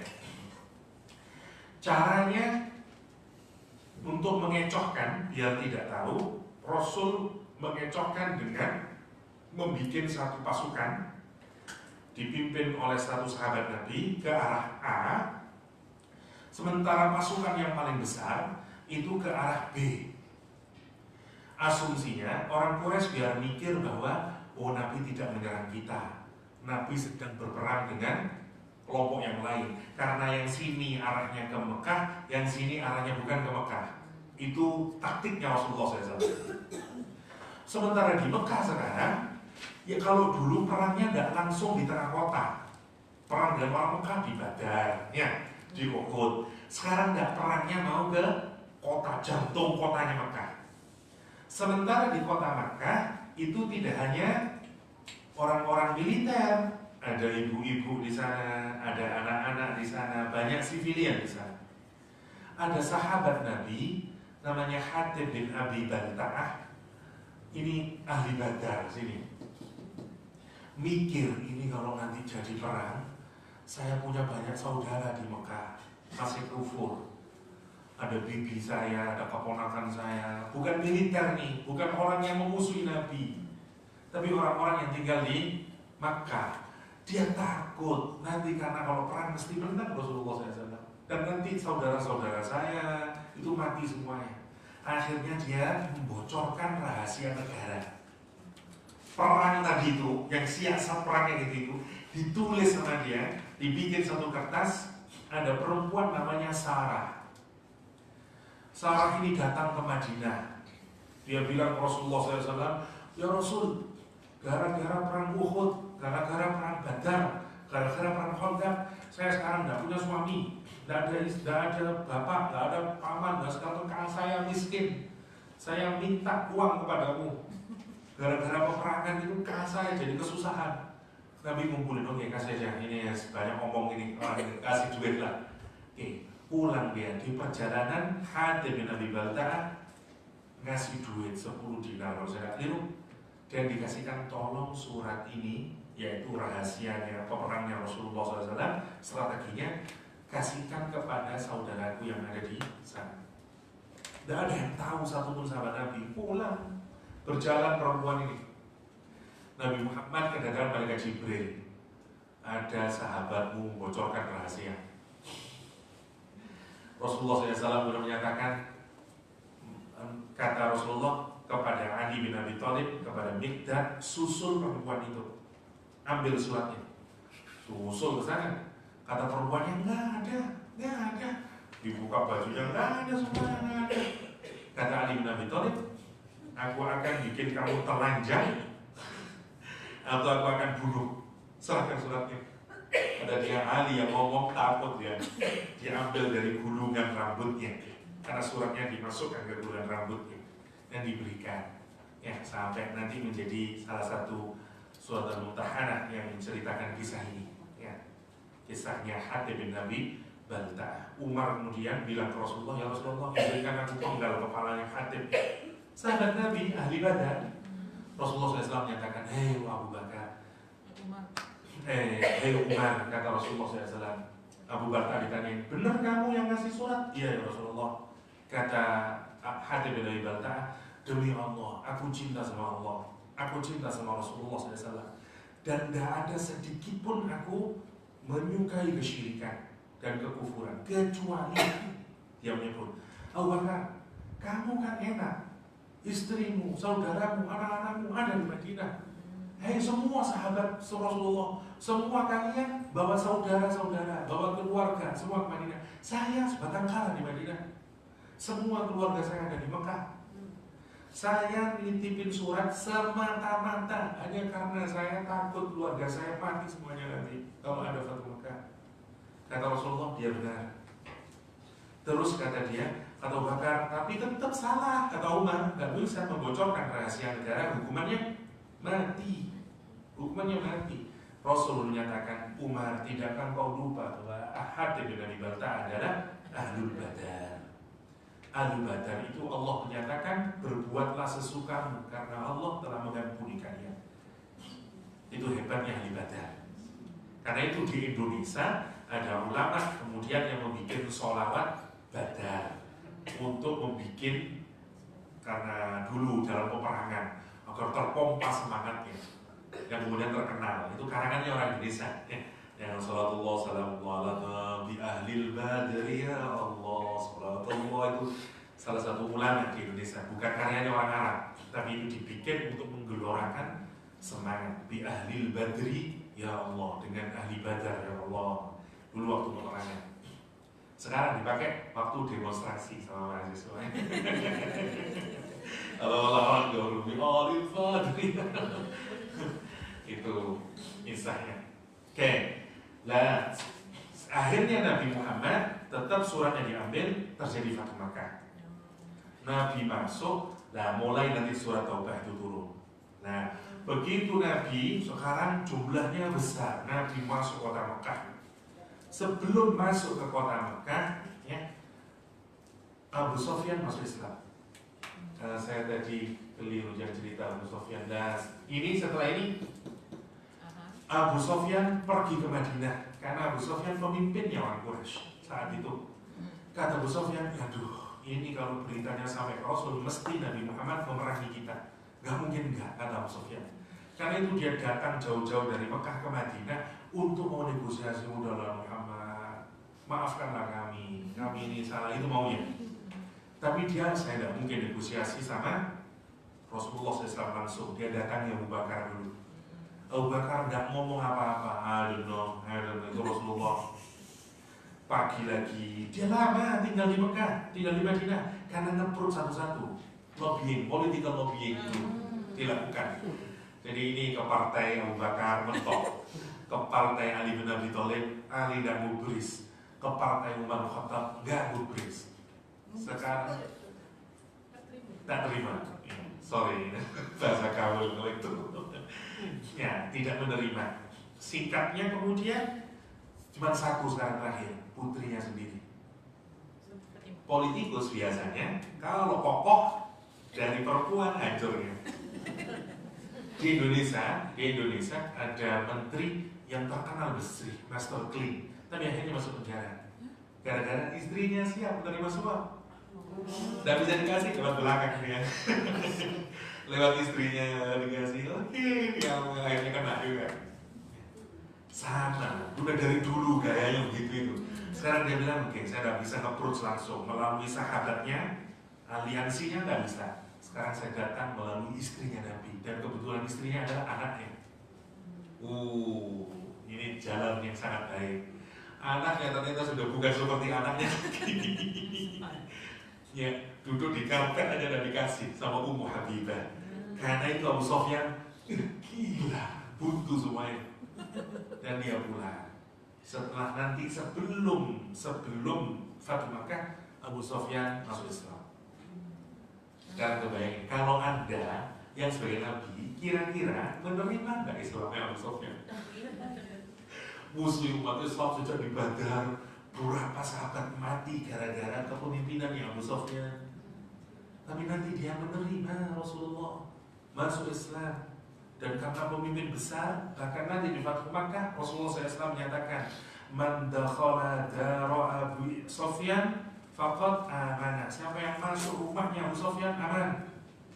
Man dakhala al-masjidal haram amana, kata Rasulullah. Siapa yang masuk Baitul Haram aman. Siapa yang masuk, Rasulullah sampai menyebutkan satu aman semuanya. Aman semuanya. Dan itu nanti berkaitan dengan taubatnya sahabat-sahabat Nabi. Diminta break dulu, kita masih belum ke surat taubatnya, kan itu konteksnya. Karena nanti baru setelah itu kita bisa memahami kenapa ada baroah itu. Agak panjang sedikit, tapi itu penting untuk kita memahami konteks. Kita break dahulu. Lanjut saja. Ada dalam dokumen untuk soal jawab. Silakan. Oke. Nanti kamu nak jawab. Tak ada mungkin. Atau dilanjutkan saja silakan. Okey, ada persoalan? Tak ada. Karena sejarah tak ada persoalan. Okey, lanjutkan dokumen. Oke. Dan kan baru selesai di sini, nanti bisa lihat ke sana, baru setelah ini kita sudah bisa mulai surat Al-Quran. Okay. Setelah itu Rasulullah SAW, jadi ada beberapa tokoh di kalangan orang Quraisy yang masuk Islam sebelum terjadi Fathu Makkah. Hampir terjadi Fathu Makkah, sudah masuk Islam. Seperti Abu Sofyan. Okay. Habis itu Rasulullah masuk sekarang dengan pasukan yang besar, masuk, tapi ini menarik digambarkan. Satu-satunya penaklukan kota, ya, conquest satu negeri tanpa ada pertumpahan darah. Belum ada dalam sejarah. Orang menguasai satu wilayah tanpa ada bloodshed, nggak pernah ada. Karena itu Arnold Toynbee bahkan menyebut satu-satunya dalam sejarah umat manusia orang menguasai satu daerah tanpa ada bloodshed. Dan itu menarik, memang hampir tidak ada pembunuhan. Karena itu direncanakan oleh Allah Subhanahu wa Ta'ala. Dari kata inna fatahna dulu. Orang Quraisy sudah ketakutan. Maka begitu masuk, Rasulullah SAW sekarang menyatakan siapa yang masuk rumahnya Abu Sufyan aman. Siapa yang masuk? Kenapa? Karena orang Quraisy menyatakan kita mesti akan hancur. Kenapa? Karena dia melakukan perbuatan yang segala macam dulu, ya.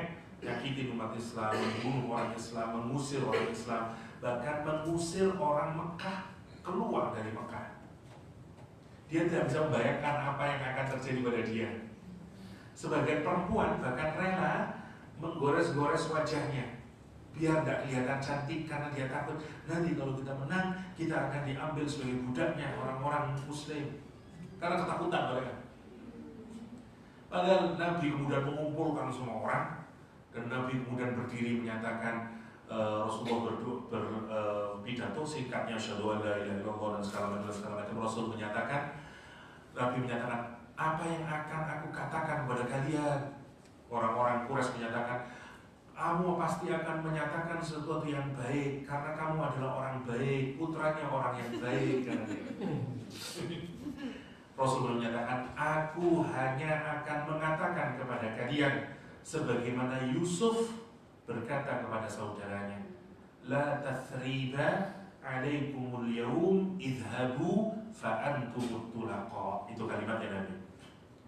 La tathriba alaikumul yawm, no blame at you at all. Sekarang nggak ada, you nggak apa-apa, sudah nggak saya salah-salahkan, nggak apa-apa, aman. Idhabu, pergi sekarang. Fa antumut tulaqa, karena kalian semuanya adalah orang yang bebas. Ya, ini hukum awalnya dulu. Ya, semuanya tidak ada peperangan maksudnya. Kamu bebas, kita tidak akan memerangi. Ya. Baru setelah itu nanti muncul aturan tahun ke-9 Hijriah. Jadi Fathu Makkah itu dibebaskan, mau orang kafir, mau orang musyrik, mau apapun tidak dimusuhi oleh Nabi saat itu, karena semuanya dianggap tulaqa, orang yang dibebaskan. Ya, sama dengan kata talak. Talak itu kan dibebaskan, tidak ada ikatan pernikahan lagi. Udah kalau saya talak, bebas kamu. Fa'antumut tulaqa, la tathriba alaikumul yawm. Benar ya. Kenapa kok la tathriba? Karena riwayatnya Rasulullah, kehidupan Nabi itu hampir mirip dengan kisahnya Nabi Yusuf alaihissalam. Saat Nabi mengalami puncak penderitaan, yang turun adalah surat Yusuf untuk mengingatkan Nabi, kisah hidupmu nanti akan sama dengan kisah hidupnya Nabi Yusuf alaihissalam. Karena itu puncaknya nanti Nabi Muhammad juga menggunakan kalimat yang sama sebagaimana Nabi Yusuf alaihissalam. La tathriba alaikumul yawm, la tathriba alaikumul yawm. Singkatnya sekarang, begitu selesai, udah Mekah sekarang di bawah kontrol umat Islam, tapi semua jadi satu. Orang musyrik di sana, orang munafik di sana, segala macam di Mekah ini masih. Patung-patung masih banyak. Ya, meskipun Nabi mulai menghancurkan, Nabi masuk dihancurkan 360. Ya, Nabi bawa busur masuk, dengan busurnya seperti kalau kita nonton di film Ar-Risalah itu, ya, The Message itu, dihancurkan semuanya, bersih sekarang.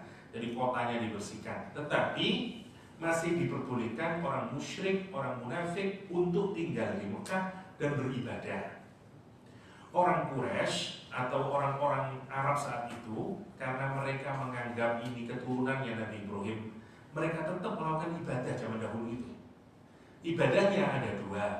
Mereka ibadah haji seperti biasa di bulan haji, sama seperti kita haji. Ada juga mereka melakukan tawaf dengan cara bugil, dengan cara nggak pakai baju, karena kata dia itu kalau kita mau menghadap kepada Tuhan, maka kita ini harus membawa sesuatu yang bersih. Pakaian kita itu sudah pernah ikut serta dalam keburukan, entah berbuat maksiat atau apa. Jadi kalau mau datang ke Tuhan tidak usah bawa apa-apa. Maka banyak sekali orang yang tawaf itu masih dalam keadaan tidak berpakaian, nudis dulu, tidak. Dan itu salah satu alasan kenapa Nabi tidak haji di tahun ke-9. Karena nanti saat haji tidak boleh lagi. Saat Nabi haji tidak boleh, tidak ada lagi. Dan nanti di tanggal 9 itu waktu baro'ah, dikasih waktu 4 bulan, baru dia harus keluar, tidak boleh lagi. Nanti di ayat yang ke-28 kalau sudah keliru sudah Taubah, tidak boleh lagi. Ali bin Abi Thalib nanti yang membawa 4 kalimat itu. Singkat, saya jelasin dulu. Fathu Makkah sekarang selesai, bersih kota Makkah dari kesyirikan, ya. Tetapi tetap orang Quraisy di sana, orang munafik di sana. Pulang Rasulullah ke Madinah. Nah sekarang ganti, setelah urusan selesai, tahun ke-9 Rasulullah SAW memerintahkan, mulai sekarang Rasul mengirim utusan keluar sebenarnya mulai sejak tahun ke-7 Hijriah. Tapi musuh sekarang umat Islam tinggal satu, yaitu Romawi, yang sebelumnya telah menunjukkan perlawanannya terhadap Madinah. Maka Rasulullah, ini kita akan melawan Romawi, ini bukan melawan orang Arab lagi, kekuatannya sangat besar dan segala macamnya. Rasul kemudian mengumumkan peperangan. Dulu kalau perang dirahasiakan sama Nabi. Satu-satunya perang yang Rasul tidak merahasiakan namanya perang Tabuk. Kapan terjadinya? 9 Hijriah. Nah, nanti mengiringi, nanti karena ada banyak kisahnya yang berkaitan dengan perang Tabuk. Makanya kita harus lihat dulu sejarahnya dulu. Nah, di perang Tabuk itu masa kemarau panjang. Rasulullah SAW memerintahkan kita mau perang lawan Banul Ahmar. Apa? Orang yang kulitnya kemerah-merahan. Ya, bangsa Romawi. Dulu nyebutnya orang Arab Banul Ahmar. Ya, orang yang kulitnya kemerah-merahan. Maka orang-orang disuruh menyiapkan persiapan. Rasul sudah 1 tahun sebelumnya udah kasih tahu kita akan perang. Karena itu disuruh nyiapin. Yang punya uang disuruh nyiapin, yang punya unta, kendaraan, segala macamnya. Dan diminta oleh Rasulullah untuk semua para sahabat memberikan donasi yang kepada negara untuk biaya peperangan. Orang, Masya Allah, sampai terkumpul berapa jumlahnya? Kalau saya lihat itu 10.000 orang nanti yang bergerak. Berapa orang Romawi yang perang? 30 sampai 40.000 bayangnya. Nggak ada apa-apanya umat Islam. Tapi nanti siapa yang menang? Umat Islam. Ketakutan orang Romawi nanti. Singkatnya dikumpulkanlah semuanya, semua ngasih sedekahnya kepada Nabi, Utsman, Abu Bakar, Ali dan segala macam sampai terjadi peperangan, menang pulang. Singkatnya, sampai perang Tabuk, saya nggak cerita banyak perang Tabuknya, selesai. Habis gitu Rasulullah masuk tahun haji, tahun ke-9. Rasul belum mau haji, sementara orang Islam sudah harus menunaikan ibadah haji karena kewajiban. Rasul memerintahkan Abu Bakar As-Siddiq menjadi Amirul Hajj di tahun ke-9 Hijriah. Maka dipimpinlah rombongan haji dari Madinah ke Mekah. Begitu berjalan, beberapa hari kemudian turun ayat Al-Quran surat At-Taubah. Ali bin Abi Thalib diminta oleh Rasulullah karena ini adalah public announcement, ya, wa adzanun minallah, atau deklarasi atau proklamasi dari Allah SWT yang harus dipublicize. Maka Ali diminta menyusul Abu Bakar As-Siddiq karena diperintah oleh Allah, oleh Rasulullah untuk membacakan awal surat At-Taubah ini.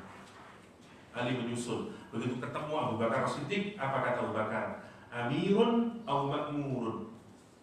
Kamu yang diperintah oleh Rasulullah menjadi amir, atau kamu diperintah Rasulullah menjadi orang yang tunduk atau yang diperintah, bukan pemerintah.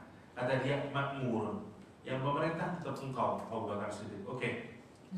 Itu menariknya dalam Islam. Dalam Islam itu solid. Ya, solid, sangat kuat.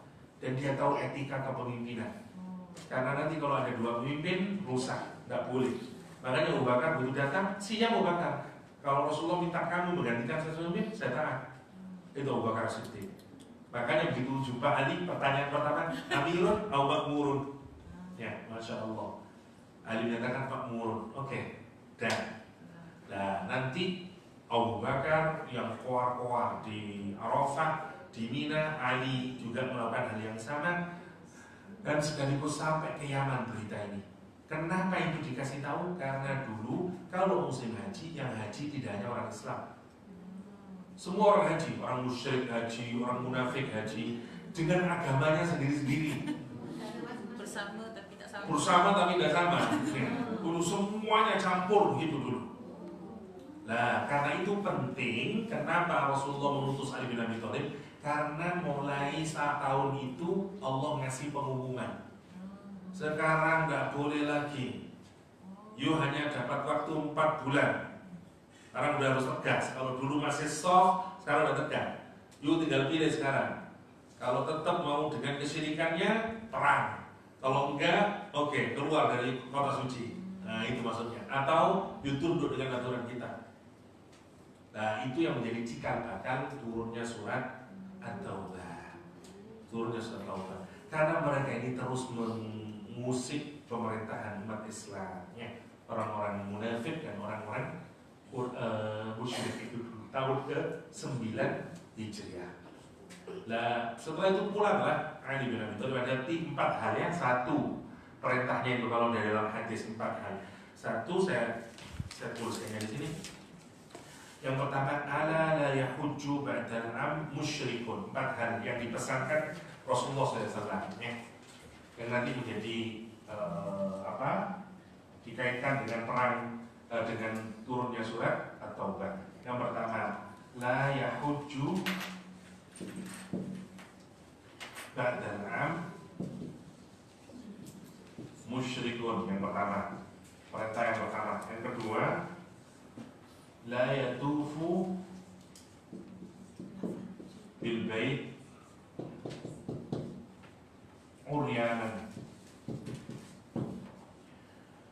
wa la yadkhulul jannah illa muslim. La yadkhulul jannah illa muslim. 3, la yadkhulul illa muslim.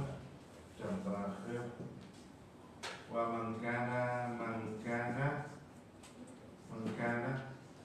bainahu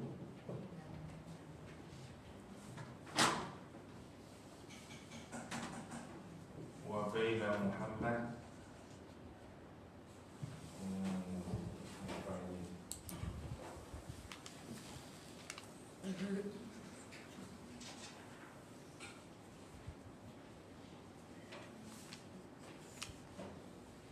muddatan fa'ajaluhu ila muddati wallahu bari'un minal musyrikin wallahu bari'un minal musyrikin wa rasul. Oke, itu 4 hal announcement dari Rasulullah SAW kepada semua orang. Sekarang ini semua orang kumpul, musyrik, munafik, semua kumpul dari satu. Kenapa dipilih di Mina sama di Arafah? Karena berkumpulnya semua orang, bukan saat tawaf atau sa'i. Maka sekarang, karena kenapa? Karena sekarang Mekah sudah menjadi teritorinya orang Islam. Karena itu Nabi sekarang bikin aturan. Itu pun tahun ke-9. Padahal Mekah ditundukkan tahun berapa? 8. Masih dikasih persiapan mereka. Ya. Setelah tahun ke-9 diumumkan sekarang. Ali menyatakan tidak boleh lagi setelah tahun ini, maksudnya tahun ke-9, orang haji yang musyrik. Kalau you musyrik, tidak ada haji lagi. Mulai tahun ke-9, yang pertama. Yang kedua, la yatufu bil baiti uryanan. Tidak boleh tawaf di Ka'bah dengan keadaan tidak berpakaian. Uryan. Dulu orang wallahu a'lam, sahabat Nabi atau tabi'in, karena sebenarnya yang masuk ke Nusantara itu sejak zamannya Umar bin Khattab. Ya. Jadi salah di sejarah-sejarah menyatakan masuk Islam di Melayu itu tahun ke-1300 salah itu ya. Oleh pedagang Gujarat, katanya Umar bin Khattab. Dan masanya Umar bin Khattab sudah masuk ke Nusantara, termasuk ke Irian, ke Papua. Dulu Papua itu namanya Irian Jaya, dulu namanya. Diganti oleh Gus Dur jadi Papua. Namanya dulu namanya Irian Jaya. Irian itu yang memberi nama para dai Islam. Dulu mulai zamannya Umar itu mereka masuk sampai ke Papua. Karena itu ada masjid di Papua sana di dalam hutan, ya, masih menjadi situsnya. Jadi mereka melihat orang-orang itu tak pakai baju. Ya, sampai sekarang orang Papua pakai koteka saja. Maka yang begitu melihat itu, mereka adalah orang-orang yang tidak pakai baju. Bahasa Arabnya uryanan. Susah orang Indonesia uryanan jadi irian. Gitu. Jadi irian itu orang yang tidak berpakaian baju. Nah, Gus Dur melihat itu kurang bagus sehingga dikembalikan lagi ke istilah awal mereka orang Papua. Gitu. Jadi Papua sekarang. ada Papua Nugini sama Papua Barat yang masuk ke wilayah Indonesia. Jadi kayak begitu. Orian sama dengan Maluku, itu juga orang Islam yang kasih nama Jaziratul Muluk. Muluk dari Maluku. Ya. Jadi dulu Ibnu Battuta, tahu Ibnu Battuta? Jadi zamannya Umar sudah masuk ke Nusantara dulu.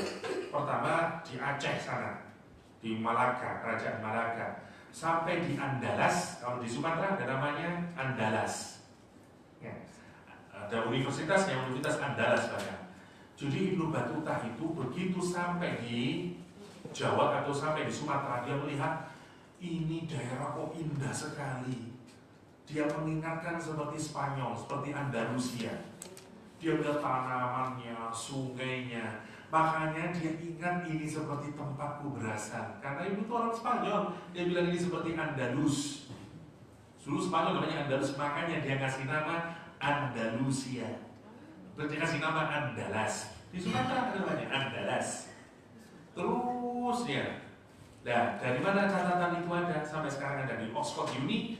Di perpustakaannya itu masih ada surat ke kerajaan di Sumatera, kerajaan di Jawa. Dari siapa? Dari Muawiyah. Masih ada di Oxford Uni sampai sekarang. Yang membantah buku-buku yang menceritakan bahwa Islam masuk dibawa oleh pedagang Gujarat. Ya. Enggak. Ya. Penelitian yang lebih detail bukan. Bahkan sejak masanya Umar bin Khattab sudah sampai ke tanah Nusantara dulu. Jadi dan peninggalannya sangat kaya itu, Masya Allah, banyak hal sebenarnya yang menariknya. Makanya nanti ada istilah kemarin di surat Al-Insan ada istilah apa? Ada mizajuha kafuro. Kafur bukan bahasa Arab, kafur itu. Kafur ada dua, secara penelitian dan menyatakan dari India atau yang sama juga datang juga bisa menyatakan itu istilah bahasa Sanskrit dari India atau ada juga menyatakan tidak, dia bahasa Melayu. Kafur. Karena dulu penghasil kafur yang paling baik adalah di Barus. Barus, kerajaan Barus. Barus itu nama daerah di Sumatera. Tanah kerajaan Islam. Ya, namanya Barus. Dia penghasil kapur yang sangat baik. Karena itu terkenal dengan kapur Barus. Itu ceritanya. Orang Arab dulu mencari itu sampai ke Sumatera, gitu. Namanya kafur. Dulu dijadikan minuman, semacam tonik, gitu, semacam minuman. Karena itu jadi kafur. Quran itu turun membaca itu karena dulu bagi orang Arab zaman dahulu minuman yang paling eksotik, paling keren, paling mahal, gitu. Makanya itu disebut dengan kana mizajuha kafuro, gitu maksudnya. Ya, jadi kalau dimaknai sekarang jangan berarti sekarang enggak, sekarang kafur baru pakai untuk ngusir orang itu, kamar mandi, di baju biar ada coach gitu. Kayak begitu dulu, wallahu alam. Sampai sekarang saya tahu kenapa, karena saya pernah jadi asisten peneliti salah satu profesor yang menggeluti kerajaan-kerajaan Islam di Nusantara. Dia banyak punya data dari Leiden Uni. Saya sampai heran juga, bahkan belum ada Indonesia. Jadi banyak rekaman-rekaman yang sudah bentuk MP3 kalau sekarang ya. Kisah orang hajinya orang Aceh dulu. Belum ada Indonesia. Jadi itu rekamannya Snowboardgronya waktu Belanda menjajah Indonesia. Itu semuanya masih ada di Belanda. Jadi tugas saya mendengarkan, terus typing apa isinya, kadang-kadang pakai bahasa Arab, pakai bahasa Melayu. Masya Allah sebenarnya. Ternyata banyak surat-surat dari raja-raja Islam dulu. Banyak kerajaan kecil dulu di Sumatera itu. Dan semuanya kerajaan Islam. Kerajaan Islam. Sayangnya hatta orang Indonesia tidak tahu itu. Karena semuanya diambilin sama Belanda. Sehingga kalau kita ingin tahu asal-usul negara sendiri harus ke Belanda belajarnya. Oh ini dulu ceritanya. Masya Allah ya. Gimana? Khazanah di Malaysia juga. Iya. Berada di Leiden juga ya. Ya, memang begitu ceritanya. Allah alam ada pembaruan. Jadi sebenarnya bukan baru Islam di Indonesia. lama, bahkan lebih lama daripada agama Nasrani. Ya, yang masuk dulu kita bilangnya enggak, lebih dahulu. Itu hebatnya para sahabat Nabi, para ulama, para generasi wali songo itu yang nanti menjadi wali songo kalau di Indonesia. Ya. Kayak nanti dikirimkan mulai dari Turki Utsmani. Kalau wali songo sudah Turki itu, sudah Turki Utsmani, kekhilafan Turki. Jadi Turki itu ngirimin daerah sana butuh irigasi, dikirimin ulama yang ahli irigasi. Dari sana ahli macam-macam kalau di Indonesia ada daerah, karena daerah Hindu, santet, ilmu hitam segala macamnya, nanti dikirim orang yang paling jago meruqyah, jago jin, ya, namanya Al-Maghribi. Ya, nanti kalau ke Indonesia ada namanya Sunan Al-Maghribi, itu orang Maroko aslinya. Dia tidak bisa makan nasi karena orang sana makan roti, maka dibikinlah dari tepung beras, dibikin seperti roti, namanya apem. Saya tidak tahu di Malaysia ada apem. Apem itu awalnya caranya orang Nusantara karena mau ngasih makan orang Maroko yang jadi dai. Ada kisahnya tuh. Jadi buat masih menarik kalau kita melihat cerita bagaimana Islam di Nusantara awal-awal dengan seluruh penyebarannya itu. Bisa dibayangin kerajaan yang super besar Hindu itu kalah dengan cara yang menarik. Ada yang ahli irigasi, dulu tidak ngerti panen itu, didatangkanlah Sunan Giri di daerah Gresik sana. Dia yang mulai bikin bendungan, tertarik sampai rajanya, kayak begitu polanya dulu. Dan itu disetting oleh siapa? Turki Utsmani dulu. Jadi Wali Songo itu seperti tim dulu, tim dakwah yang memang disetting. Karena itu semuanya awalnya orang mana-mana. Makanya sekarang kalau kita ke Indonesia, para sunat-sunat itu macam-macam. Ada yang orang dari Maroko awalnya, ada orang Hadramaut dari mana-mana. Ya, menarik. Ini tahun ke-9 Hijriah. Ya. Singkatnya kemudian setelah itu nanti kita petak-petakan orang munafik itu yang siapa saja, karena di 9 Hijriah nanti dipetakan. Ada yang sudah ikut perjanjian di tahun 6 Hijriah, nanti treatmentnya berbeda. Ada yang berjanji tidak seperti di 6 Hijriah, tapi perjanjiannya lebih lama. Ada yang tidak ikut berjanji sama sekali, karena itu nanti orang kafirnya, orang munafiknya terbagi dalam 4 kategori. Ya. Baru tahun ke-10 Rasulullah hijrah, nanti setelah itu meninggal dunia. Ya. Itu menjadi latar settingnya. Nanti kita mulai mengkaji dari ayat yang pertama, bara'atuh minallah wa rasulullah. Sampai di situ dulu, tidak terlalu detail sebenarnya. Gini ya, kata para ulama, mempelajari sirah itu sama seperti kita mempelajari Al-Quranul Karim. Kenapa? Karena sirahnya Rasulullah SAW itu menjadi konteks kita mempelajari Al-Quranul Karim. Karena itu harus belajar sirah. Minimal beli satu buku yang harus kita niatkan untuk dipelajari, diselesai, dibaca. Anak-anak kita harus kita dapatkan satu buku yang cukup mudah, simple, tapi cukup menarik. Namanya Rohiqul Mahtum. Sudah ada bahasa Inggrisnya, sudah ada bahasa Indonesianya. Minimal itu yang dibaca untuk tahu secara singkatnya. Ya. Rohiqul Maktum bisa di-download aja gratis banyak. Ya. Tahu bahasa Inggrisnya Seal Nectar, Seal Nectar. Ya, Seal Nectar. Ya. Bahasanya Rohiqul Maktum.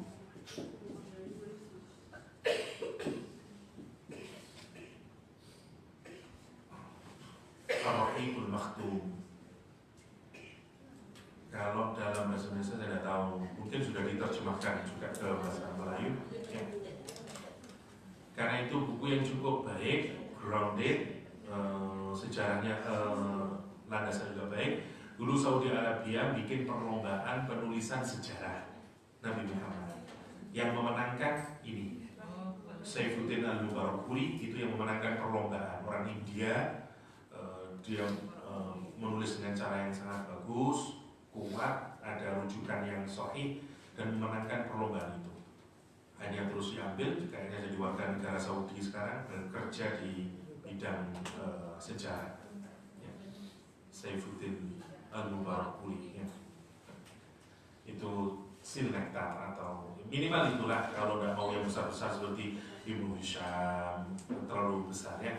Jadi itu minimal untuk kita memudahkan memahami Al-Quranul Karim ya. Oke, itu sementara, nanti kita lanjutkan mulai di ayat yang pertama. Semoga hari ini kita bisa dapat 15 ayat awal. Nanti setelah itu besok bisa akan lebih banyak lagi. Harapannya kita bisa selesai di 1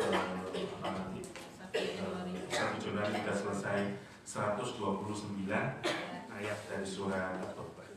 Oke.